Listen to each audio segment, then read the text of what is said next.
Hello friends, स्वागत है आप सभी का हमारे YouTube channel Krishna class division over में और एक और नई क्लास के साथ जो होने वाली है हिंदी का फुल टेस्ट। जो हिंदी संबंधित आपकी कोई भी परीक्षा हो, जैसे PAT, UP, PTO, police, GD, all India के कोई सा भी एग्जाम हो, सभी के लिए एक लंदन टॉप क्लास होने वाली है। तो आज का प्रश्न इस प्रकार है। आज का पहला प्रश्न इस प्रकार है। जिन अवयवों का संबंध वाक्य से नहीं बल्कि वक्ता के हर्ष, शोक आदि भावों से होता है, वे क्या कहलाते हैं? तो वे होते हैं हमारे विस्मयादिबोधक अव्यय। वे विस्मयादिबोधक अव्यय होते हैं जिसमें दिया गया है हर्ष और शोक। तो हर्ष शोक किस में होते हैं? विस्मयादिबोधक अव्यय में होते हैं। नेक्स्ट क्वेश्चन नंबर 2 में बताना है, ने का प्रयोग किस कारक के साथ होता है? क्वेश्चन नंबर 2 में ने का प्रयोग किस कारक के साथ होता है? तो ने का प्रयोग होता है हमारा कर्ता कारक के साथ। ने का प्रयोग कर्ता कारक के साथ होता है। इस क्वेश्चन को करने के लिए आपको कारक याद करने बहुत ज़रूरी है। कारक याद करने बहुत ज़रूरी हैं। तो ने का प्रयोग होता है हमारा कर्ता कारक के साथ। कर्ता ने कर्म को संप्रदान के लिए ये सब कारक आपको याद करने पड़ेंगे। नेक्स्ट क्वेश्चन नंबर 3 बताना है, निम्नलिखित में से कौन सा जोड़ा सही नहीं है? निम्नलिखित में से कौन सा जोड़ा सही नहीं है क्वेश्चन नंबर 3 में? तो कौन सा जोड़ा सही नहीं होगा क्वेश्चन नंबर 3 में? इसमें दिया गया है बेटी, बेटियाँ, डिबिया, डिबिएँ, श्रोता, श्रोतागण, वधू और वधुएँ। तो इसमें कौन सा सही नहीं है? इसमें सही नहीं है हमारा ऑप्शन नंबर बी, ये जोड़ा हमारा सही नहीं है। ऑप्शन नंबर बी, डिबिया, डिबिएँ सही नहीं है। तो इसका सही रूप क्या बनेगा? इसका बनेगा डिबिया का बनेगा डिबिया। डिबिया का बनेगा डिबिया। डिबिया का डिबिया बनेगा। डिबिया का डिबिया बन जाएगा। इसमें हमारा अंक में लगी डिबिया का डिबिया बन जाएगा। तो इसमें ये गलत दिया गया है। ऑप्शन नंबर बी इसका सही होगा।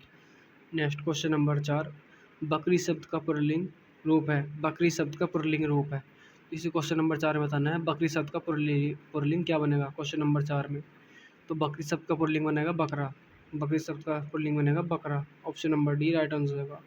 Next question number 5, Kannauji Hindi किस उपभाषा की एक बोली है? कन्नौजी हिंदी किस उपभाषा की एक बोली है क्वेश्चन नंबर 5 में? तो कन्नौजी है यानी पश्चिमी हिंदी की एक बोली है। कन्नौजी पश्चिमी हिंदी की एक बोली है। ऑप्शन नंबर बी पश्चिमी हिंदी की एक बोली है। कन्नौजी है पश्चिमी हिंदी की एक बोली है। जबकि पश्चिमी हिंदी की 5 बोलियाँ होती हैं, खड़ी बोली, ब्रज बोली, बुंदेली, कन्नौजी और हरियाणवी। और हरियाणवी को हम बांगरू भी कहते हैं। हरियाणवी को बांगरू भी कहते हैं। और पूर्वी हिंदी के अंतर्गत आती हैं अवधी, बघेली और छत्तीसगढ़ी। ABC, अवधी, बघेली, छत्तीसगढ़ी पूर्वी हिंदी के अंतर्गत आती हैं। तो इसका राइट आंसर होगा ऑप्शन नंबर बी पश्चिमी हिंदी। नेक्स्ट क्वेश्चन नंबर 6, उसने पढ़ लिया होगा। उसने पढ़ लिया होगा कैसा वाक्य है? इसमें दिया गया है उसने पढ़ लिया होगा। होगा शब्द दिया गया होगा। इसमें इसका मतलब है संदेह है। तो क्वेश्चन नंबर 6 में होगा यह एक संदेहवाचक वाक्य है। यह संदेहवाचक वाक्य है। नेक्स्ट क्वेश्चन नंबर 7, पुनर्जन्म का संधि विच्छेद क्या होगा? पुनर्जन्म का संधि विच्छेद क्या होगा क्वेश्चन नंबर 7 में? पुनर्जन्म का संधि विच्छेद क्या होगा? तो पुनर्जन्म का संधि विच्छेद होगा पुनः धन। इसका बनेगा पुनः धन जन्म। पुनः धन जन्म। पुनः धन जन्म। इसका राइट आंसर होगा ऑप्शन नंबर सी, पुनः धन जन्म। Option number c. नेक्स्ट, निम्न में संयुक्त स्वर कौन सा है? निम्न में संयुक्त स्वर बताना है कौन सा है क्वेश्चन नंबर 8 में? संयुक्त स्वर कौन सा है? इसमें राइट आंसर होगा ऑप्शन नंबर डी, ए।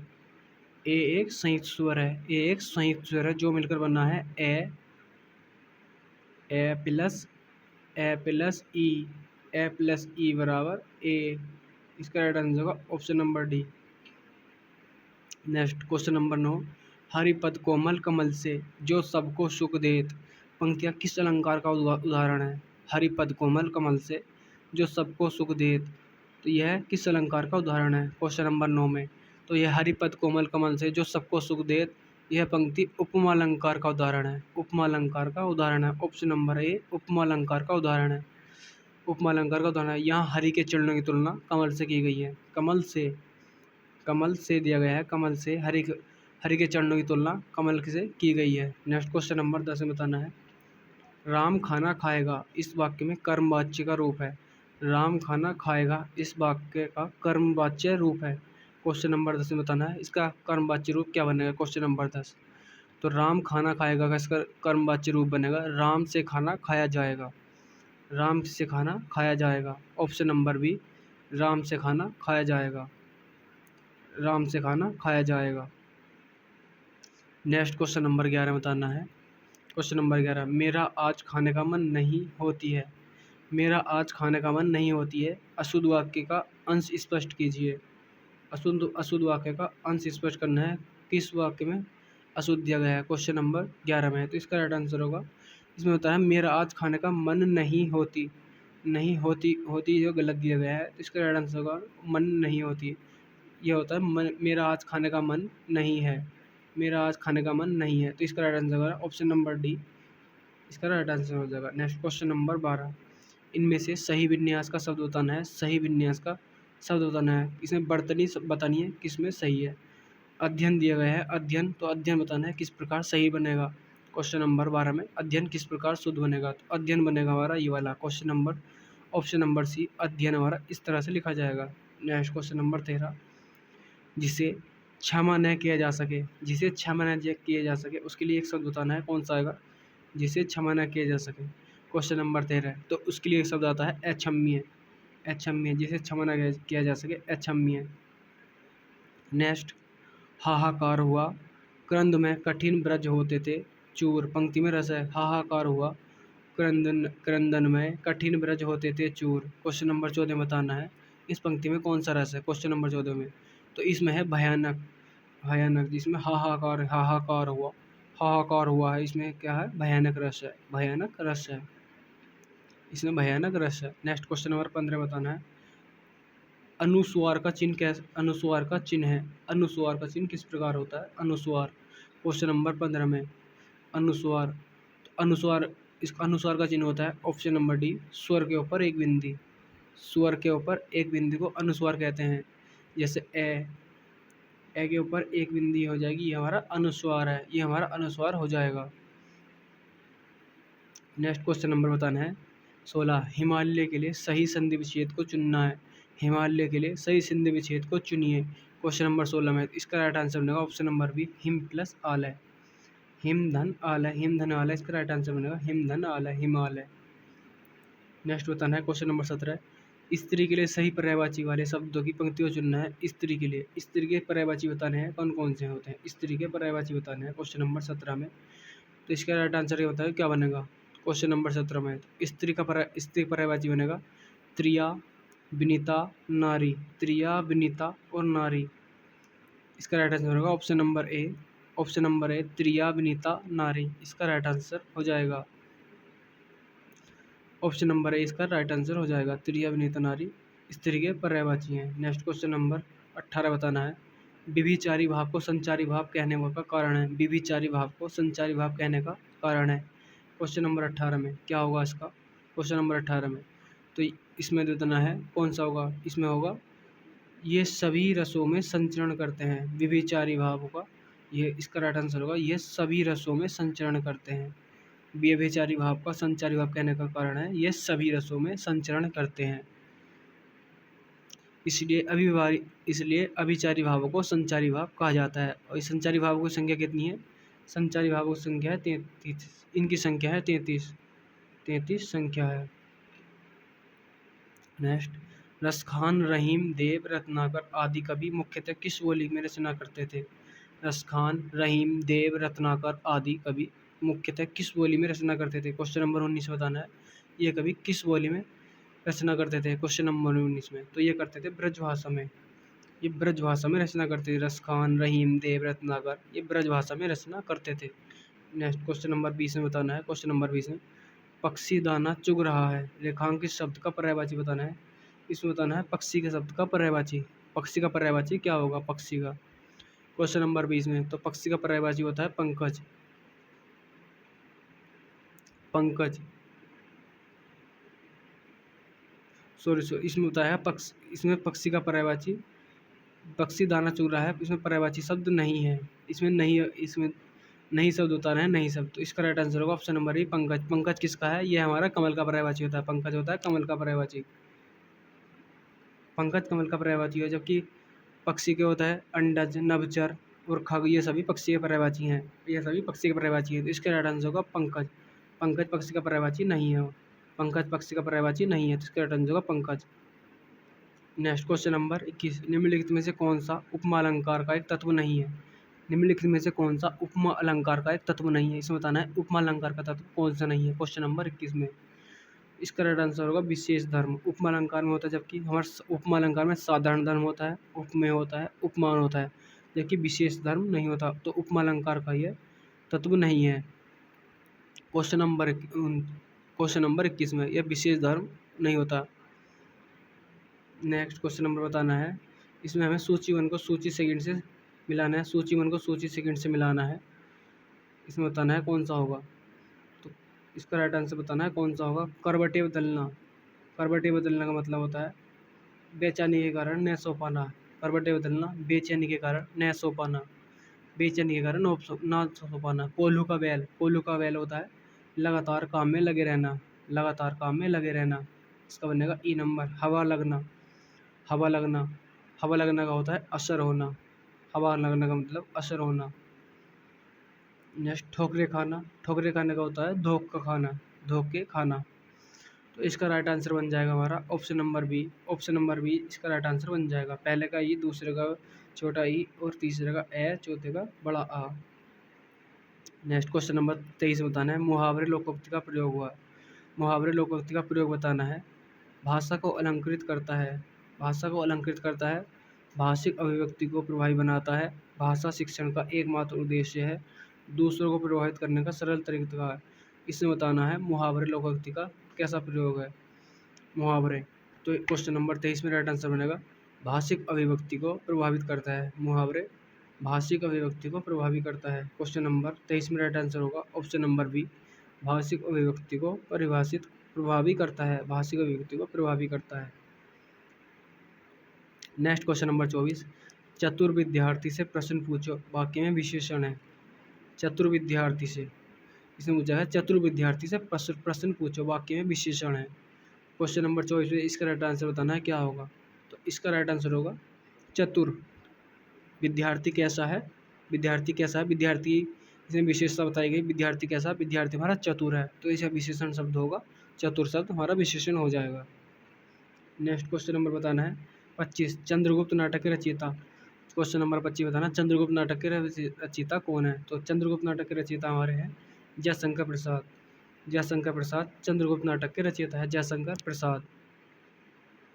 Next question number 26, next question number 26 में बताना है जिनका संबंध आध्यात्म से है उसके लिए एक शब्द होगा। जिनका संबंध आध्यात्म से है उसके लिए एक शब्द होगा क्वेश्चन नंबर 26 में। तो जिसका संबंध आध्यात्म से होता है उसके लिए एक शब्द क्या होता है क्वेश्चन नंबर 26 में, वह होता है आध्यात्मिक। उसके लिए एक शब्द आता है आध्यात्मिक। इसका राइट आंसर बनेगा ऑप्शन नंबर है आध्यात्मिक, इसके लिए सही जवाब हो जाएगा। नेक्स्ट क्वेश्चन नंबर 27 में बताना है सूची 1 को सूची सेकंड से मिलाना है। सूची 1 को सूची सेकंड से मिलाना है क्वेश्चन नंबर 27 में। तो इसका राइट आंसर बताना है क्या होगा। तो इसमें बताना है क्या होगा। तो सुस्त कहता है, सुस्त, सुस्त का हो जाएगा हमारा चुस्त, सुस्त का हो जाएगा चुस्त। एक बनेगा ई, सुस्त, सुस्त का हो जाएगा चुस्त। स्थूल, स्थूल का बनेगा हमारा सूक्ष्म, स्थूल का विलोम शब्द होता है सूक्ष्म। जटिल का होता है सरल। इसमें विलोम शब्द के आधार पर बताना है। आदान का हो जाएगा प्रदान, आदान का प्रदान। तो इसका राइट आंसर क्या बनेगा। इसका राइट आंसर बनेगा हमारा option number D. Option number D इसका राइट आंसर बन जाएगा। ऑप्शन नंबर डी इसका सही आंसर हो जाएगा, option number D. Next question में बताना है हस्तलिखित, हस्तलिखित का सही समासिक विग्रह निम्न में से कौन सा है। हस्तलिखित, तो क्वेश्चन नंबर 28 में हस्तलिखित का समासिक विग्रह होगा हाथ से लिखित, हाथ से लिखित, हाथ से लिखित। तो इसका होगा ऑप्शन नंबर बी, हाथ से लिखित। ऑप्शन नंबर बी इसका सही आंसर हो जाएगा। नेक्स्ट क्वेश्चन नंबर बताना है 29, गौरव का लाघव से वही संबंध है जो नकल का किससे है। गौरव का लाघव से वही संबंध है जो नकल का है असल से, नकल का है मूल से, मतलब असल से। मूल शब्द जो है नकल का है मूल से, मूल मतलब होता है असल से, असल से। नेक्स्ट क्वेश्चन बताना है 30, निम्नलिखित में से कौन सा शब्द देशज नहीं है। कौन सा शब्द देशज नहीं है, देशज बताना है कौन सा शब्द देशज नहीं है। तो देशज शब्द बताना है कौन सा नहीं है। इसका राइट आंसर बताना है क्या होगा। तो इसका राइट आंसर हो जाएगा गमला। क्वेश्चन नंबर 30 में राइट आंसर होगा गमला। गमला शब्द देशज नहीं है, यह पुर्तगाली भाषा का शब्द है। गमला कहाँ का है, यह हमारा पुर्तगाली भाषा का शब्द है। यह है हमारा पुर्तगाली भाषा का शब्द है, पुर्तगाली भाषा का शब्द है गमला। जबकि टोपी, पेट, लाठी ये हमारे देशज शब्द है, देशज शब्द है। नेक्स्ट, बी उपसर्ग से बना शब्द निम्न में से कौन सा है? बी उपसर्ग से बना शब्द निम्न में से कौन सा है? क्वेश्चन नंबर 31 में। तो बी उपसर्ग से बना शब्द है हमारा विमुख। विमुख शब्द हमारा बी उपसर्ग से बना हुआ शब्द है, विमुख। बी मुख हमारा इसमें मूल शब्द निकलेगा, बी हमारा इसमें उपसर्ग निकलेगा, प्लस हमारा मुख इसमें हमारा मूल शब्द निकलेगा, मुख से हमारा मूल शब्द निकलेगा, तो इसमें उपसर्ग हो जाएगा बी। तो इसका राइट आंसर होगा विमुख। नेक्स्ट बताना है क्वेश्चन नंबर 32 में, राम नाम की लोट है, लौट सके तो लौट। इस पंक्ति में दोनों चरणों में कुल मिलाकर कितनी मात्राएं हैं? इस पंक्ति में दोनों चरणों में कितनी मात्राएं हैं?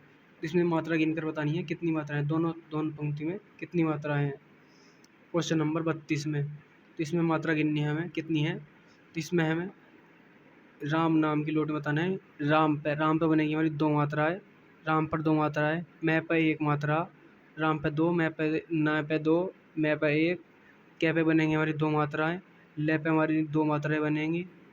तो है पे हमारी कितनी मात्राएं बनेगी? है पे बनेगी हमारी दो मात्राएं बनेगी, है पे भी दो मात्राएं बनेगी। तो इस प्रकार हमारे कितने बन जाएंगे इसमें? इसमें बनेंगे हमारे 13, इसमें बनेंगी 13 मात्राएं, और इसमें बनेगी हमारी 11 मात्राएं, 11 मात्राएं। तो इसमें टोटल हो जाएगी 13 और 11 24 मात्राएं इसमें हो जाएंगी, 24 मात्राएं हो जाएंगी। तो यह कैसा छंद है? ये दोहा छंद के अंतर्गत आ जाएगा, दोहा छंद के अंतर्गत आएगा। क्वेश्चन नंबर 33 में बताएगा, इसमें 24 मात्राएं टोटल होंगी, 24 मात्राएं, पहले चरण में 13 मात्राएं, दूसरे चरण में 11 मात्राएं, तो टोटल मिलाकर 24 मात्राएं जो आएंगी, और यह है दोहा है। किस प्रकार का है? दोहा है, यह है और दोहा है, दोहा, दोहा। नेक्स्ट क्वेश्चन बताना है 33, क्वेश्चन नंबर 33 में बताना है, हिंदी में शब्दों के बाद जोड़ने वाले शब्दांशों को क्या कहते हैं? हिंदी में शब्दों के बाद जोड़ने वाले शब्दांशों को क्या कहते हैं? क्वेश्चन नंबर 33 में इसका राइट आंसर बताना क्या होगा। तो हिंदी में शब्दों के बाद जोड़ने वाले शब्दांशों को हम क्या कहते हैं? इन्हें कहते हैं हम परसर्ग, इन्हें कहते हैं हम परसर्ग। इसका राइट आंसर बनेगा परसर्ग। हिंदी में शब्दों के बाद जोड़ने वाले शब्दांशों को परसर्ग या विभक्ति, इसे विभक्ति भी कहते हैं, विभक्ति भी कहते हैं। जैसे राम से राम के लिए विभक्ति, राम से अलग मतलब विभक्ति, राम का विभक्ति। नेक्स्ट क्वेश्चन बताना है 34, क्रोध रूपी अग्नि, क्रोध रूपी अग्नि, क्रोधाग्नि, यह कौन सा समास है? क्रोध रूपी अग्नि यह कौन सा समास है? क्वेश्चन नंबर 34, क्वेश्चन नंबर 34 में बताना है यह कौन सा समास है। तो क्रोधाग्नि शब्द में यह कैसा समास है? क्रोधाग्नि में यह हमारा है कर्मधारय समास। क्रोध रूपी अग्नि यह हमारा कर्मधारय समास है। ऑप्शन नंबर ए हमारा कर्मधारय समास है। क्रोध रूपी अग्नि हमारी कर्मधारय समास। नेक्स्ट क्वेश्चन बताना है, उत्थान निम्न में से कौन सा सही विलोम होगा?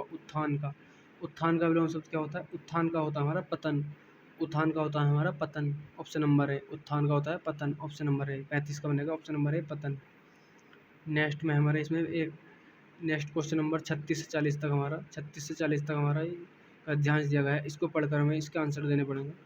इसे पढ़ना है, भारत ने स्वाधीनता प्राप्त करने के बाद अनेक क्षेत्रों में महत्वपूर्ण उपलब्धियां प्राप्त की हैं। जब हम स्वतंत्र हुए तो उस समय हमारी स्थिति अच्छी नहीं थी। सरकारी प्रयासों से काफ़ी सुधार हुआ, परंतु अभी भी एक क्षेत्र ऐसा है जिसमें हमने अभी भी कुछ विशेष नहीं कर पाए, वह क्षेत्र है खेलों का। और इससे बड़ी विडंबना और क्या हो सकती है कि वर्षों से हम ओलंपिक में कोई भी स्वर्ण पदक नहीं जीत पाए, और दुनिया के छोटे छोटे देश, अविकसित निर्धन राष्ट्रों के प्रतिभागी भी खेल कूद के क्षेत्र में हमसे आगे निकल गए हैं। कभी हॉकी के विश्व चैंपियंस रहने वाला भारत आज इस खेल में अपनी प्रतिष्ठा खो चुका है, और खेलों में गिरते स्तर के लिए कौन जिम्मेदार है? एक ओर सरकार की उदासीन दोषपूर्ण सरकारी नीतियां हैं, तो दूसरी ओर विभिन्न खेलों के संघों की गुटबाजी, खिलाड़ियों के लिए असुविधाओं और शिक्षण का स्वार्थता अभाव, या कुछ और प्रतियोगिता में भाग लेकर खाली हाथ लौटने पर सभी एक दूसरे को दोषी बताते हैं। इसके कारण चाहे जो भी हो, इतना तय है कि खेल कूद को राष्ट्रीय सम्मान का पर्याय नहीं मानते। अभाव प्रतियोगिताओं का नहीं, अभाव है तो लगन का, प्रोत्साहन का, संकल्प का और मुंह तोड़ जवाब देने वाले जीवट का। तो इसमें बताना है क्वेश्चन नंबर 36 में क्या बनेगा। इसमें खेलों में निर्धन राष्ट्र भी हमसे आगे निकल गए हैं, क्योंकि वहाँ इसे बताना है क्यों। खेलों में निर्धन राष्ट्र भी हमसे आगे निकल गए हैं, वे क्यों निकल गए हैं, क्वेश्चन नंबर 36 में बताना है। इसका राइट आंसर क्या बनेगा? इसका राइट आंसर बनेगा डी, खेलों में राष्ट्र का सम्मान। खेलों में राष्ट्र का सम्मान, क्योंकि वहाँ पर खेलों का सम्मान होता है, वहाँ पर खेलों का सम्मान होता है, इसलिए हमसे आगे निकल गए हैं। नेक्स्ट बताना है गद्यांश का उक्त शीर्षक क्या हो सकता है। इसका शीर्षक बताना है क्वेश्चन नंबर 37 में। इसका शीर्षक बताना है क्वेश्चन नंबर 37 में। इसका शीर्षक होगा खेलों का गिरता स्तर। खेलों का गिरता स्तर। 37 का राइट आंसर बनेगा ऑप्शन नंबर बी, खेलों का गिरता स्तर इसका शीर्षक हो जाएगा। नेक्स्ट बताना है 38, खेलों के गिरते स्तर का कारण नहीं है। खेलों के गिरते स्तर का कारण नहीं है, इसका क्या कारण नहीं है? Question number 38। इसका राइट आंसर होगा खेलों के लिए राष्ट्रीय सम्मान। जहाँ पर खेलों का सम्मान होगा वहाँ खेलों का स्तर गिरने का ही नहीं। नेक्स्ट क्वेश्चन बताना है 39, खेलों का नकारात्मक प्रभाव पड़ता है। खेलों पर नकारात्मक प्रभाव पड़ता है, किसका पड़ता है? खेलों पर नकारात्मक प्रभाव किसका पड़ता है? क्वेश्चन नंबर 39 बताना है। यह पड़ता है आपसी गुटबंदी होने पर। आपसी गुटबंदी होने पर मतलब मतभेद होने पर खेलों में नकारात्मक प्रभाव पड़ता है। नेक्स्ट क्वेश्चन नंबर 40 में बताना है गद्यांश के अनुसार राष्ट्र की उपलब्धियों में नहीं है। गद्यांश के अनुसार राष्ट्र की उपलब्धियों में से नहीं है, तो राष्ट्र की उपलब्धियों में से क्या नहीं है क्वेश्चन नंबर 40 में? तो यह हमारा खेल हमारा राष्ट्र की उपलब्धियों में से नहीं है। खेल राष्ट्र की उपलब्धियों में से नहीं है। इस क्षेत्र में हम विशेष कुछ नहीं कर पाए। खेल के क्षेत्र में हम विशेष कुछ नहीं कर पाए। नेक्स्ट बताना है कौन सा जोड़ा समरूपी भिन्नार्थक है। क्वेश्चन नंबर 41 में कौन सा जोड़ा समरूपी भिन्नार्थक है? इसमें दिया गया है अवधि, ये अवधि, अनुचर, नौकर, आदि, अंत, अभिनय और नाटक। क्वेश्चन नंबर 41 में बनेगा इसका समरूपी भिन्नार्थक क्या बनेगा? तो इसका बनेगा हमारा अवधि और अवधि। अवधि और अवधि मतलब एक अवधि होती है समय और दूसरी अवधि होती है सीमा। दूसरी अवधि होती है सीमा। यह एक बोली है, तो इसका राइट आंसर बनेगा ऑप्शन नंबर है अवधि और अवधि। ये हमारा समरूप है एकदम, मतलब एक जैसे देखने में एक जैसे बोले होने, जबकि अनुचर, नौकर, अभिनय, नाटक, आदि और अंत ये हमारे अलग अलग है। जबकि अवधि और अवधि बोलने में एक समान है, लेकिन इनके अर्थ अलग अलग हैं। लेकिन भिन्न अर्थ मतलब इनके अर्थ अलग अलग हैं। जबकि अनुचर माने नौकर होता है, अभिनय माने नाटक होता है, आदि अंत ये एक है। जबकि अवधि अवधि एक अवधि का होता है हमारा, इसके अलग अलग अर्थ हैं। क्वेश्चन नंबर 41 में। नेक्स्ट क्वेश्चन नंबर बताना है 42, निम्नलिखित 6 वाक्यांशों में प्रथम व अंतिम निश्चित है, शेष को उचित क्रम में व्यवस्थित करना है। तो इसमें हमें ईयर एलेवे बताना है, ईयर एलेवे बताना है। इसमें पहला वाक्य और लास्ट का वाक्य ये हमारा स्थायी होते हैं, जबकि ये बीच वाले वाक्य 4 हमारे ये आपस में बदलते हैं। तो इसमें बताना है इसका राइट आंसर क्या होगा क्वेश्चन नंबर 42 में। तो समाचार पत्रों में प्रकाशित विज्ञापनों, समाचार पत्रों में प्रकाशित विज्ञापनों, इसका क्या बनेगा क्वेश्चन नंबर? इसमें बनेगा समाचार पत्रों में प्रकाशित विज्ञापन। इसमें हमारा एक बनेगा हमारा समाचार पत्रों में प्रकाशित विज्ञापनों, एक विज्ञापनों द्वारा लोग उपयोगी,